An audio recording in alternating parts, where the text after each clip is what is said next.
네, 조국 법무부 장관 문제를 둘러싼 여야의 파상 공세가 이어지고 있습니다. 조국 퇴진을 요구하며 시작된 여성 의원들의 삭발 투쟁에 황교안 자유한국당 대표가 나섰고 이후 어제 3명의 전현직 의원 또 오늘까지 야권의 릴레이 삭발 투쟁이 이어지고 있습니다. 이런 가운데 조국 법무부 장관은 논란이 되고 있는 피의사실 공표를 제한하는 공보준칙 개정과 관련해서 자신의 가족 수사가 마무리된 후에 시행하겠다는 입장을 당정 협의 자리에서 밝혔습니다. 여당인 민주당에선 내년 총선을 앞두고 현직 장관과 친문 핵심 인사들의 불출마 선언이 이어지면서 대대적인 공천 물갈이가 예상된다는 소식도 있습니다. 오늘 정치와 호장용, 강병원 더불어민주당 의원, 김정재 자유한국당 의원 두 분과 함께 시작하겠습니다. 어서 오십시오, 두 분. 안녕하세요. 네, 반갑습니다. 자, 예상대로 지금 외신에까지 보도가 되고 있다고 합니다. 제1야당 자유한국당 황교안 대표 삭발 이후에 지금 그야말로 릴레이 삭발 투쟁 이어지고 있는데 여권에서는 황 대표의 삭발이 정쟁을 촉발시키고 있다 이렇게 비판을 하고 있어요. 일단은 뭐 이렇게 이 조국 사태로 인해서 제1야당의 대표까지 삭발에 나선 거에 대해서 참 안타깝게 생각을 합니다. 네. 특별히 뭐 자유한국당의 당 대표로서는 지지자들에게 뭔가를 보여줘야 되는 상황이 아닌가 싶습니다. 그럼에도 불구하고 제1야당입니다. 제1야당의 대표께서 국민들에게 무슨 얘기를 하고자 한다라면은 모든 언론들이 다 가서 그 대표의 말을 충실하게 국민들에게 전달합니다. 그럼에도 불구하고 좀 이렇게 구태의연한 방법이고 국민들에게 좀 이렇게 좀 보기에도 좀 민망한 그런 방식을 택했다는 것은 좀 무능한 거 아닌가라는 생각도 들고요. 특히 이제 정기국회에 이 교수단체 연설을 팽개치고 했다라는 것은 되게 저는 무책임한 투쟁 방식을 선택했다고 생각합니다. 또 이 과정에서 물론 뭐 본인이 이 지금까지 당대표로서 해오면서 리더십의 위기를 굉장히 많이 맞고 있지 않습니까? 홍준표 대표 같은 경우도 계속해서 좀 당 밖에서도 흔들고 있었는데요. 이런 리더십의 위기 차원에서 강한 투쟁 방식을 선택했는지는 모르겠습니다만 어쨌든 제가 봐서는 제1야당의 대표십니다. 전 지금이라도 국회장에서 이 국민들에게 선택받을 수 있도록 경쟁하는 게 맞지 이런 극단적인 그리고 구태의연한 투쟁 방식을 이어가는 것은 옳지 않겠다라고 생각합니다. 김 의원님은 지금 야권에서 이어지고 있는 삭발 투쟁 릴레이 네. 어떤 의미가 가장 크다고 보십니까? 국민의 마음을 대변하는 거죠. 예, 야당이라는 게 아까 뭐 머리를 깎음으로써 국민의 힘을 보여준다 그랬는데 반대입니다.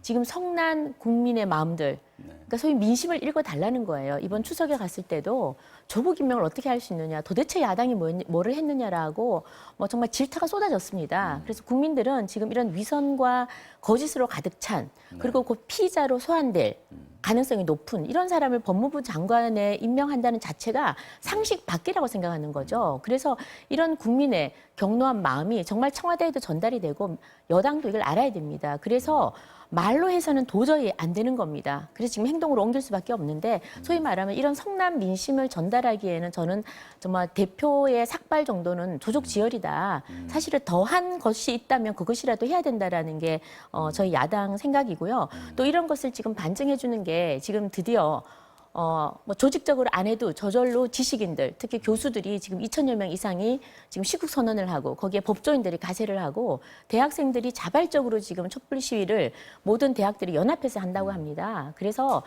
저는 다른 것은 모르겠지만 문재인 정권뿐만 아니라 과거에 어느 정권도 민심과 맞서서 지탱된 어떤 정권도 없습니다. 그래서 민심을 거스르지 말자. 민심은 그냥 읽어야 되고 거기에 따라야 되는 것입니다. 지금의 분명한 민심, 국민의 명령은 조국 임명 절대 안 된다. 조국 사퇴하라랍니다. 그래서 알겠습니다. 지금 여론에도 이게 다 반영이 되고 있습니다. 여론조사에도요. 자, 예상은 됐습니다만은 정기국회 초반부터 조국 장관을 둘러싼 여야의 공방이 점점 격해지고 있는데요. 그럼 여기서 여야 원내 사령탑들의 오늘 아침 회의 발언 내용 들어보고 이야기 계속 이어가겠습니다. 자유한국당은 국감 증인마저 조국 일색으로 채우겠다고 합니다. 대정부 질문과 국정감사마저 제2의 인사청문회로 만들겠다고. 피의자 조국, 이제 그 자리에서 내려오십시오. 오늘 내일 중에 국정조사 요구서를 제출할 거라는 말씀을 드립니다. 오늘 내일 중에 국정조사 요구서 이미 예고를 했던 거긴 한데 실행에 옮긴다 이런 얘기인 것 같고요. 지금 자유한국당이 좀 고무된 느낌이다 이런 느낌이 좀 듭니다. 지금 황교안 대표 삭발로 말씀하셨듯이 좀 전반적인 어떤 투쟁 동력이 좀 살아나고 있다. 이런 판단을 지금 야권에서는 하고 있는 것 같습니다. 어떻게? 그러니까 저는 그렇습니다. 여든 야든 정치인은 국민의 소위 말하는 명령, 국민의 마음을 읽어서 그대로 실행을 한다면 국민이 박수를 쳐줄 거라고 저는 생각을 하고요. 이번에도 그런 게 아닌가 싶고 고무 뭐 이런 것은 저는 저희가 그것을 바래서 하는 건 아니라는 말씀을 드리고요. 지금 그 조금 전에 의원님이 말씀하시기를 지금 정기국회 일정하고 지금 이 삭발하고는 다 저는 별개라고 생각을 합니다. 지금 정기국회는 다만 이런 조국을 임명해서는 안 된다. 이런 조국 법무부 장관이라고 하는 사람 앞에서 교섭단체 연설을 할 수는 없다라는 게 저희 주장이고요. 그래서 교섭단체 연설은 다시 좀 무산이 된 것이 아니라 뒤로 좀 연기가 된 상태입니다. 다시 합의를 해야 되고요. 그러니까 다음 주부터는 지금 그 대정부 질문을 합니다. 그러니까 대정부 질문도 아까 저 말씀 주셨지만 조국 후보와 조국과 관련해서 많은 대정부 질문을 할 수밖에 없습니다. 왜냐하면 이것이 교육이라든지 경제라든지 사회라든지 모든 문제에 다 연관이 돼 있기 때문에 그렇게 해서 다음 주하고 그 다음 주에는 대정부 질문을 하고요. 그다음에 국정감사도 그 일시만 잠깐 조정될 뿐입니다. 조정되는 이유는 대통령께서 지금 다음 주에 그 유엔을 가시죠. 그래서 많은 그 장관들을 동행을 하시기 때문에 장관들이 돌아오면 그때 대정부 질문을 해야만이 제대로 할 수 있기 때문에 약간 좀 수년되는 그런 차원입니다. 알겠습니다. 네. 그 얘기 뭐 조금 이따 다시 좀 해보고요. 지금 궁금한 게 지금 오늘도 이주영 의원, 심재철 의원 그야말로 야당의 중진들 아니겠습니까? 네, 네. 이분들도 지금 삭발을 했습니다. 아침에. 어디까지 이어질까요? 지금 뭐 줄을 서 있다는 얘기도 들리고요. 그러니까 사실은 굉장히 지금 비장합니다. 의원님들이 사실 누가 삭발을 할지 아무도 모르고요. 오늘 저도 아침에 청와대에 갔습니다만 전직 부의장님과 지금 현직 부의장님 두 분이 하셨습니다. 아마 다선 의원으로서 지금까지 2, 3년 동안 우리 야당의 역할을 제대로 했어야 하는데 조금 이번만큼은 다선 의원으로서 중진으로서 그 역할을 한번 제대로 하고자 하는 의미에서 하신 것 같고요. 뭐 의원님들끼리는 다들 각자 자기들 그 어떤 정치적인 생각들 또 뭐 자기들 일정 또는 자기들 지역구 민심 또 국민 민심을 따라서 자기가 본인이 결정하기 때문에 알겠습니다. 사실은 삭발에 대해서는 알 수는 없습니다. 네. 뭐 이렇게 그 아이스 챌린지처럼 삭발 챌린지라는 얘기도 좀 글쎄 나오고. 그런 거는 없고요. 그런 건 전혀 없습니다. 그리고 뭐 이게 뭐 무슨 하여튼 이게 너무 가볍게 얘기해서는 안될것 지금 같습니다. 쉽게 얘기하면 뭐 여당이나 다른 부분들이 이걸 조롱하고 싶고 뭐 얼마나 이 부분에 대해서 아프겠습니까? 아파서 뭐 조롱을 하고 싶지만 저는 그렇게 했다가는 국민의 역풍을 맞지 않을까 싶고요. 좀 비장하고 무겁게 좀 받아들였으면 좋겠습니다. 알겠습니다. 아까 말씀하셨는데요. 정기국회 이제 시작은 됐는데 기간 중이지 않습니까? 근데 대표 연설이 조국 장관의 참석 여부 때문에 지금 뭐 일단 한 차례 연기가 됐었고 다시 이제 날짜를 잡는다고 하는데요. 뭐 어떻게 되고 있습니까? 이 상황은 어떻게 보고 계십니까? 저는 뭐 한국당이 이 정기국회를 임하는 데서 그게 좀 스텝이 좀 꼬였다고 생각합니다. 제가 봐서는 교섭단체 연설을 하면서도 네. 뭐 하실 일을 충분히 하셨어도 한국당의 지지층들에게는 좋은 반응이었을 것 같은데요. 일단은 한국당 지지층보다 훨씬 많은 국민 전체를 봤을 때 이 정기국회를 볼모로 삼았다. 네. 교섭단체 연설을 파행시켜서 연기시켰다는 것 자체로 한국당이 정기국회에 임하는 자세가 민생을 챙기기보다는 정쟁이 우선이구나. 이 조국 정국을 더 끌어가겠다라고 하는 그런 당리당략적 의도를 그대로 드러낸 것이 아닌가 싶습니다. 아니 교섭단체 연설에서 나경원 원내대표가 준엄하게 조국 장관을 꾸짖을 수 있는 거 아닙니까? 네. 그걸 듣게 할 수도 있는 거고 전 국민이 다 지켜볼 수도 있습니다. 지금 자유한국당은 안 칠 수 없다는 거죠? 예, 대표 연설할 때는? 이거는 안 되고 네. 대정부 질문에서는 또 질문해서 나오라고 답변도 하는 듣겠다고 거고요. 네. 하고 국정감사는 또 조국 청문회를 만들겠다고 하고 모순되는 주장 아닙니까? 저는 그런 의미에서 이 정기국회라는 거는 그 가장 국회의원들에게 중요하고요. 우리 국민들이 추석 민심에서 뭐 조국 장관에 대한 얘기도 했겠습니다만 제가 들었던 많은 의견은 정말 민생 좀 챙겨라. 국회가 그만 싸우고 민생 좀 챙기라는 얘기를 많이 들었습니다. 저는 그런 의미에서 이 정기국회를 임하는 한국당의 첫 스텝이 이 교섭단체 대표 연설을 파행시키는 것에서 좀 스텝이 꼬이지 않았나 이런 생각이 들고요. 우리가 그 삭발 릴레이 뭐 이런 얘기를 하시는데 저희 같은 경우 스스로 이거를 이렇게 뭐 조롱하고 싶은 마음은 없습니다. 그러나 어제 황교안 대표가 스스로 내 머리 깎은 게 율브리너 같지 않냐. 영화 배우를 빗대는 그런 우스갯소리를 본인이 하셨고 삭발식 당시에도 한국당 의원들이 그랬다는 거 아닙니까? 이제 가발인지 아닌지 이제 밝혀질 거다. 그런 얘기를 하면서 한국당 의원들 스스로 이 당 대표의 이 비장한 삭발을 희화화시키고 조롱을 했던 것이 있습니다. 그리고 이게 삭발에 좀 참여하는 의원들을 보면은요, 이상하게 뭔가 위기에 처한 의원들이 아닌가 싶습니다. 위기라고 하면은 공천과 관련된 그렇습니다. 위기라고 예, 보시는 박인수 건가요? 의원 같은 경우도 복당파 아닙니까? 지금 단식을 하고 있는 이학재 의원도 복당파입니다. 그리고 강효상 의원 같은 경우도 한미 정상간의 통화 기록을 유출했던 그런 분입니다. 그리고 이주영 의원, 심재철 의원 5선입니다. 네. 다들 중진으로서 다음 공천이 굉장히 위태위태한 분들일 것 같은데요. 이분들이 왜 자진해서 머리를 깎는지도 한번 우리 국민들이 좀 봐야 되지 않을까 싶습니다. 네, 다음으로 좀 넘어갈게요. 황교안 대표의 삭발 투쟁이 여러 가지 의미가 있겠습니다. 하지만 지지층 결집을 위한 또 내부 단속을 위한 그런 의도도 있겠다, 이런 분석도 있었는데요. 어제는 황 대표가 박정희 전 대통령을 부정하는 것은 역사를 부정하는 것이라는 발언을 했습니다. 역시 지지층 집토끼를 확실히 잡기 위한 것 아니냐, 이런 해석이 나옵니다. 어제 국회 도서관에서 열린 여성 정치 아카데미에서의 황교안 대표 발언 내용 먼저 들어보겠습니다. 여러 가지 논란이 있지만은 우리 굶어 죽던 사람들 많을 때 먹고 살게 한 사람이 누구냐? 먹고 살게 만든 리더가 누구냐? 박정희 대통령. 이걸 부정하는 사람은 정말 역사를 부정하는 거예요. 자, 지금 뭐 이 발언의 분위기도 좀 있고요. 사실 네. 황교안 대표 좀 삭발하고 나서 오히려 좀 자신감이 붙은 거 아닌가 싶은 생각도 들고, 이런 발언을 하는 것도 어떤 그런 발로가 아닐까 싶기도 합니다.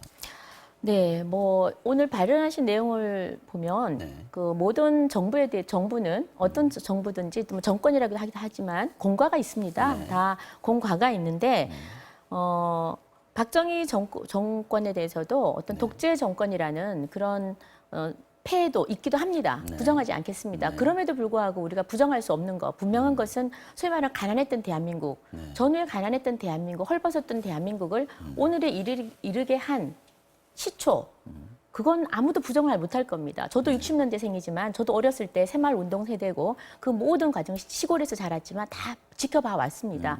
그래서 그 부분 한강의 기적을 이뤄서 지금의 대한민국을 만드는 기초 작업을 했다는 데 대해서는 부정할 분들이 안 계실 겁니다. 그거에 대해서 한번 얘기한 것 같고요. 네. 근데 지금 문재인 정권의 가장 큰 문제는 뭐냐면 과거의 모든 정권을 무조건 적폐다라고 몰아붙이는 게 이게 가장 문제인 것 같습니다. 그래서 이런 편향적 시각에서 벗어나서 대한민국 국민들, 특히 미래 세대한테는 올바른 제대로 된 건 칭찬하고 잘못된 것은 다시 저지르지 않도록 그런 것을 가리키는 게 바로 역사 교육이고 또 우리가 보여줘야 될 모습이 아닌가 싶고요. 또 하나 뭐 덧붙여 얘기 드리지만 아까 전에 우리 강 의원님 민생을 하셨는데 저는 다른 건 모르겠지만 이번 정기국회가 당연히 민생을 챙기는 국회가 돼야 됩니다. 그러나 문재인 정부가 지난 2년 반 동안 3년 동안 망쳐놓은 민생을 어떡하고 지금까지 가만히 계속 망치다가 경제 엉망으로 만들어놨죠. 외교 엉망이죠. 다 지금까지 이뤄놓은 거 이렇게 빠르게 무너뜨릴 수가 없습니다. 이렇게 해놓고서는 갑자기 조국 국면에 들어와서 갑자기 민생 얘기를 하는 이유는 무엇인지 묻고 싶고요. 그다음에 민생 챙기는 거는 기본입니다. 그러나 민심을 읽어야 하는 것도 우리가 해야 될 일입니다. 지금의 민심은 조국은 적어도 아니라는 거고요. 지금 아까 교섭단체 연설은 무산이 된 게 아니고 뒤로 미뤄진 겁니다. 조국은 안 된다는 겁니다. 지금 요즘 최근에 수사 과정을 지켜보면 조국의 끝이 얼마 남지 않았다고 생각이 듭니다. 황교안 대표 발언에 대해서 질문. 그거는 뭐 미리 다 말씀을 드렸고요. 예, 그래서 지금 그 행사에서 아마 그 박정희 대통령 네. 시절에 대해서 지금 공과에 대해서 얘기를 했는데 과만 부각시켜서는 안 되고 공도 분명히 있다라는 그런 부분을 말씀하신 것 같습니다. 네. 이 부분, 이 황교안 대표의 발언에 대해서 강병원 의원께서는 아마 어떻게 이제 말씀하시죠? 저런 말씀에 대해서 어려운 시절에 누가 이제 먹여 살려줬느냐라는 부분에 대해서 김정재 의원님 말씀하신 것처럼 인정할 부분이 있다고 생각합니다. 그런데 황교안 대표가 어제 그 말을 하면서 좀 더 나가셨죠. 뭐라고 하셨냐면은 이 박정희를 부정하는 것은 역사를 부정하는 것이다. 이렇게까지 나가버린 겁니다. 저는 그렇기 때문에 또다시 지지층 결집용 발언을 이어가는 것 아니냐라고 오해를 사게 된 것이고 네. 그러다 보니까 삭발투쟁 역시 이 지지층 결집을 위한 과도한 이 투쟁이 아니냐라고 한 것입니다. 그러다 보니까 당장 홍준표 대표가 비판하는 거 아닙니까? 질타를 했습니다. 정말 이렇게 당대표의 처신이나 발언이라는 게 왜 이렇게 새털처럼 가볍냐라고 당 내에서도 당장 당장 비판의 목소리가 나온 거 아니겠습니까? 네. 저는 황교안 대표가 박정희를 부정하는 게 역사의 부정이다? 라고 얘기할 정도라면은 네. 5.18을 부정했던 한국당의 그 의원들에 대해서 한국당이 한 게 뭐가 있습니까? 5.18을 부정한 게 더 역사를 부정하고 대한민국의 민주주의를 부정한 건 아닌가요? 저는 그렇게 생각합니다. 알겠습니다. 자, 어쨌든 지금 논란의 정치권의 공방의 중심에 선 조국 장관 어제 오늘 연이틀 지금 국회를 방문했습니다. 어제는 민주당과 대한정치연대 그리고 정의당 지도부를 예방하고 신임 인사를 했는데요.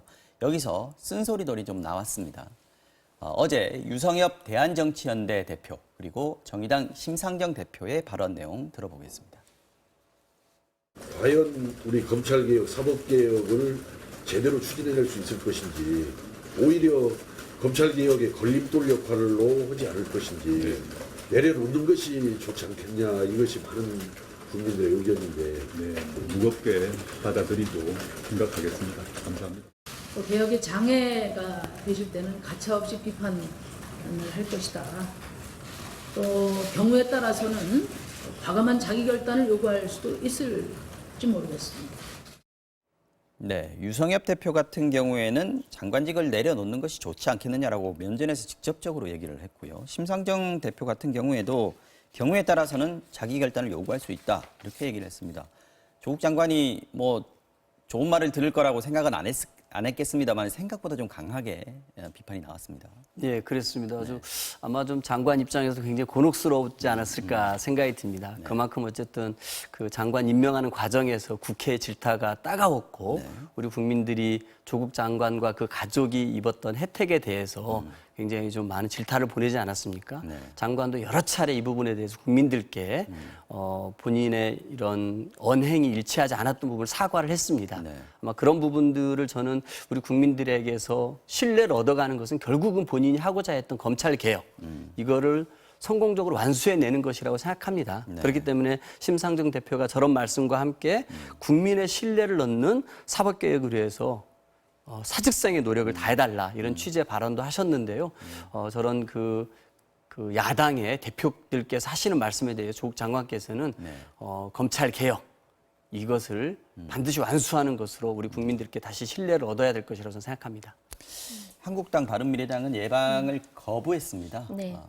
그 이유는 역시 조국 장관으로서 인정을 못하겠다라는 인정을 거겠죠? 못하는 거죠. 예, 그게 뭐 그 이번 조국 사태는 저는 좌우의 문제도 아니고 보수 진보의 문제도 아니라고 생각합니다. 이것은 저는 상식의 문제고 그다음에 우리 사회 정의의 문제고 윤리의 문제라고 생각을 합니다. 그러니까 상식을 가진 국민이라면 이건 납득을 못하는 거예요. 그리고 여론조사에서도 뭐 아까 지지층 결집 그랬지만 그렇게 지지층을 결집하려고 했지만 여론조사는 조국 임명에 반대하는 것이 지금 계속해서 올라가고 늘어났죠, 있습니다. 예, 지금. 늘어나고 네. 있습니다. 이게 바로 여론이고요. 절대 여기 이런 여론이 있었기 때문에 지금 유성엽 그 의원께서도 이렇게 자진 사퇴를 말씀을 하셨고 또 지금 심상정 대표도 보면 약간의 그 말을 지금 바꾸기를 합니다. 사실 심상정 대표가 정의당이 똑바로 정말 간판 그대로 정의가 살아있는 당이라면 데스노트 소위 말하는 문재인 정권 인사를 쥐락펴락하지 않습니까? 마음대로 하지 않습니까? 데스노트 이름 올리면 이번에 임명 못했을 겁니다.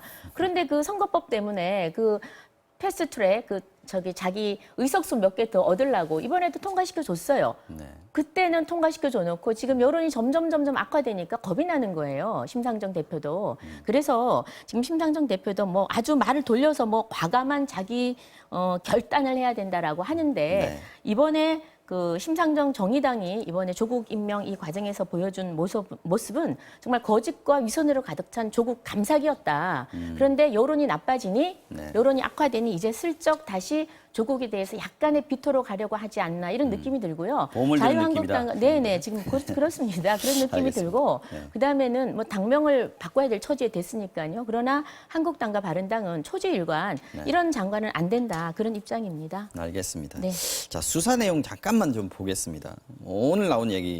어제 오늘 나온 얘기인데 조국 장관 부인 정경심 씨가 총장 표창장을 위조했다라는 공소장 내용이 공개가 됐고요. 또 이들의 아들의 상장도 직인을 오래 붙인 정황이 아들의 상장에서 직인을 빼서 딸의 표창장을 위조했다. 이렇게 정황을 발견했다. 경찰이 그렇게 얘기를 하고 있단 말이죠. 네, 지금 이 상황은 어떻게 보고 계십니까?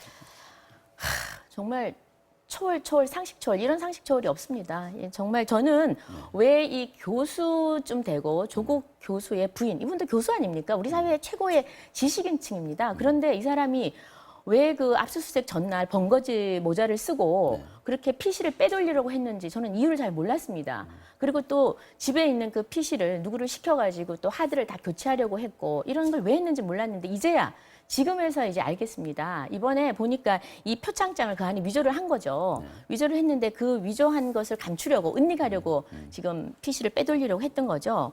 죄 없는 사람이 왜 PC를 빼돌리겠습니까? 그래서 이번에 제가 이 장면을 딱 상상을 해보니까 영화 기생충이 정말 영화 기생충이 생각이 났습니다. 거기 보면은 그 딸이 합격증을 위조하는 딸을 보고 아버지가 그렇게 얘기를 하죠. 서울대 문서 위조학과가 있으면 네가 수석감이다 그런 얘기가 나옵니다. 네. 그래서 제가 만약 그 서울대 문서 위조학과가 정말 있다면 이 정경심 이 부인이 거기에 단연 교수 특급감이 아닐까 그런 생각이 알겠습니다. 들었고요. 예. 근데 더 지금 이런 그 소위 말하는 표창장을 위조해서 사문서 위조죄입니다. 이 공소장이 이미 나왔습니다. 사문서를 위조를 했고, 그다음 이것이 입학에 사용됐다라는 겁니다. 네. 그래서 이 과정이 이제 점점 드러나고 있는데 문제는 이것에 대해서 그 정말 그 공청회에서 청문회에서 얼마나 조국이 파렴치한 거짓말을 했는가. 이걸 상상하면 저희가 좀 아찔합니다. 알겠습니다. 깜찍하다 못해 정말 끔찍한데요. 자, 스토리는 지금 누가 쓰느냐에 따라 다를 수 있습니다. 지금 검찰은 그러나 이렇게 보고 있다는 거예요, 그죠? 그렇습니다. 예. 정경심 씨는 지금 부인을 하고 있고 네. 또 뭐 네티즌들 같은 경우에도 이게 사실상 조작할 수 없는 정황들이 더 많다 이런 주장들도 나오고 있습니다. 어쨌거나 검찰이 이렇게 보고 있다면 정경심 씨를 소환하는 것도 시간 문제일 것 같고 자칫하면 사모펀드 포함해서 조국 장관 본인도 어떤 피의자로 정말로 전환이 될 수도 있지 않느냐 이런 걱정들도 하고 있는데 말이죠. 예, 맞습니다. 아까 이제 뭐 우리 김정재 의원님 이제 그 하드를 교체하려고 했다 그러는데 제가 알기로는 이 나중에 다 압수수색 될 걸 대비해서 본인의 하드를 저는 복사한 걸로 저는 알고 있습니다. 그래야 본인의 하드에 뭐가 들었는지 본인도 알면서 방어를 할 수 있으니까요. 그래서 만약에 이 하드를 다 없애려고 했다 그러면은 저는 그 영주에서 집으로 오는 과정에 버릴 수 있는 곳이 너무나 많았을 것입니다. 그럼에도 불구하고 버리지 않았다는 것은 오히려 본인의 방어권을 행사하기 위해서 복사한 것이지 증거를 인멸하려고 했던 시도가 아니다. 이렇게 볼 수도 있다고 보고요. 네. 아까 그 표창장 위조 부분인데요. 네. 검찰의 공소장에는 총장 직인을 날인을 했다고 했습니다. 그 날인이라는 얘기는 직접 인주를 찍어서 손으로 찍었다고 공소장에 되어 있지 않습니까? 근데 실제 이제 검찰이 그 뒤에 이제 또 흘리는 걸 보면은 그 하드에서 뭐 아들 표창장을 스캔 뜬 게 나왔고 거기에서 총장 직인을 그림 파일로 옮겨가지고 오려 붙였다. 그렇게 해서 위조했다는 얘기를 또 흘리지 않았습니까? 이게 이제 뭐 공소 후기 때문에 이거는 뭐 공무상 비밀 누설죄에 해당될 것 같은데요. 저는 그런 거를 봤을 때 이것에 대해서는 어쨌든 검찰이 무리하게 기소했다라는 걸 스스로 드러낸 겁니다. 공소시효 1시간 10분을 남기고 무리하게 한 번도 피의자 조사도 하지 않고서 무리하게 기소했고 결국 공소장을 바꿔야 되는 상황 아닙니까? 변경을 해야 되는 상황이죠. 그런 상황입니다. 시점도 그렇고요. 그러면은 우리 국민 모두가 그 상황이 될 수 있습니다. 내 억울한 얘기를 단 한 번, 방어권 한 번 행사하지 못하고 검찰에 가서 내 얘기 한 번 하지 못하고 이 최성해라고 하는 이 총장 말 한마디에 모든 게 다 일사천리로 진행되고 기소까지 된 상황 아닙니까? 저는 그런 의미에서 이 사안에 대해서는 다른 시각이 있을 수 있고 충분히 방어권 행사 차원에서 이제는 기소가 됐으니 이 검찰의 수사 결과 재판을 좀 지켜보는 것이 맞겠다라는 생각이 듭니다. 이거는 우리 국민 모두의 기본권을 지키기 위해서라도 꼭 필요한 것이고 결국은 검찰이 무리하게 기소했다라는 것을 스스로 인정한 꼴이기 때문입니다.